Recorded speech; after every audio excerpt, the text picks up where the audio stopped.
bill. I believe you suggested maybe the legislature should revisit that.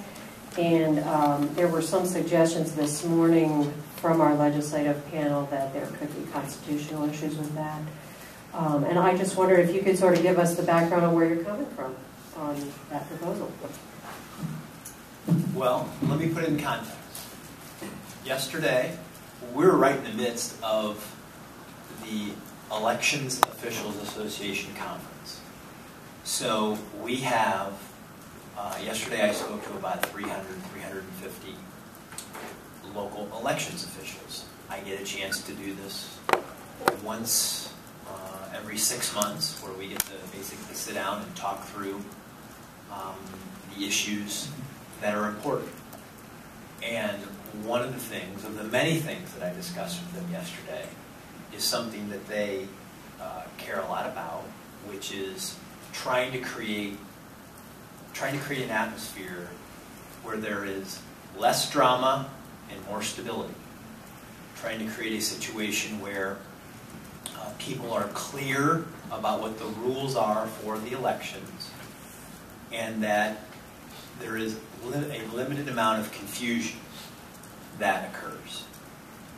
And we have, over the last month or so, and I've talked with a number of legislators. I've talked with one of the legislative leaders for sure. I thought I had had a conversation with both of them.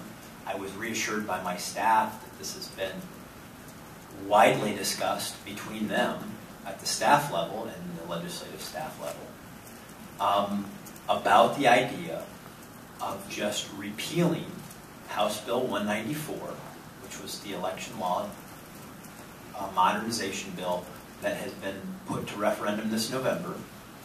And it was basically for two reasons. The two reasons, one, that while we're trying to help voters in a presidential election, which includes a lot of time, voters that are not all that familiar with the process because they vote once or every 4 years, and to help them be clear about what the rules are for how they do this, to help the elections officials know what the rules are going to be and plan for it, that it might be best just to repeal the law, clear the decks, and work on a bipartisan basis to solve these problems so that we could have, as I said, less drama and more stability in our elections process. I shared that with the elections officials. I let them know that I would not be advocating for any changes to affect the 2012 election, so that they would be clear, because to them,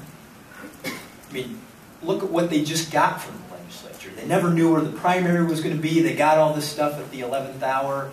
It caused a lot of confusion for them.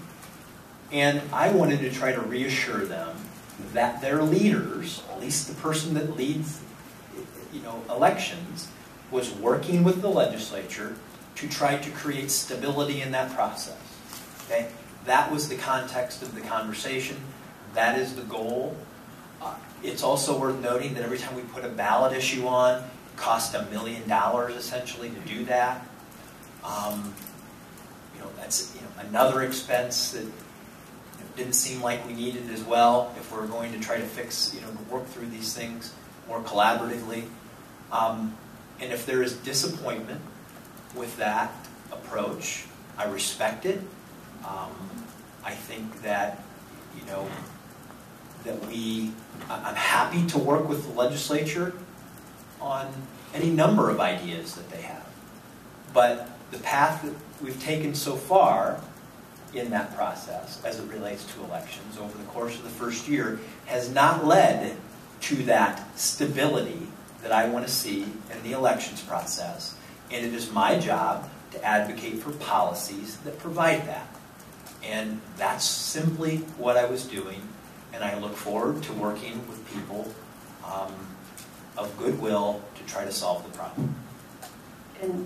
And General DeWine, on this topic, are you able to say, I know you can't speak specifically, but can you speak generally at all to whether we have repealed a law that's already qualified for referendum, which is what I understood the Speaker's concern to be?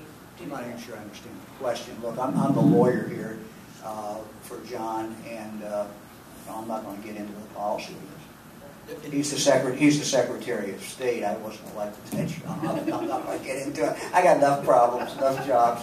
I'm his lawyer. When he gets sued, we defend him, and we give him legal advice, and that's confidential.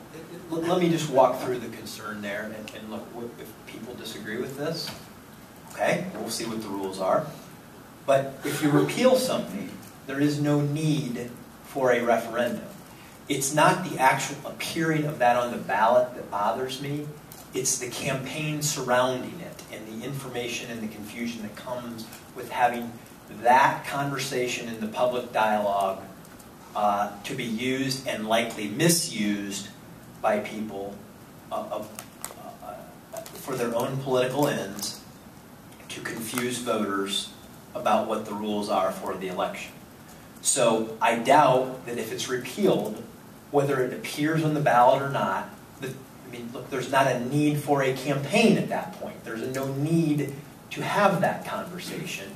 And let's think about the dynamics of it. If they did repeal it, and then I went through the process of removing it from the ballot, what are the logistics on that? That they're going to sue to get it back on the ballot so that they can then convince the voters to defeat it? When it would already have been repealed, that doesn't make any sense. And so let's let common sense prevail here. And if you want to solve this problem, it can be solved. If you don't want to solve this problem, you can come up with 100 reasons not to solve it. And I understand that. Okay.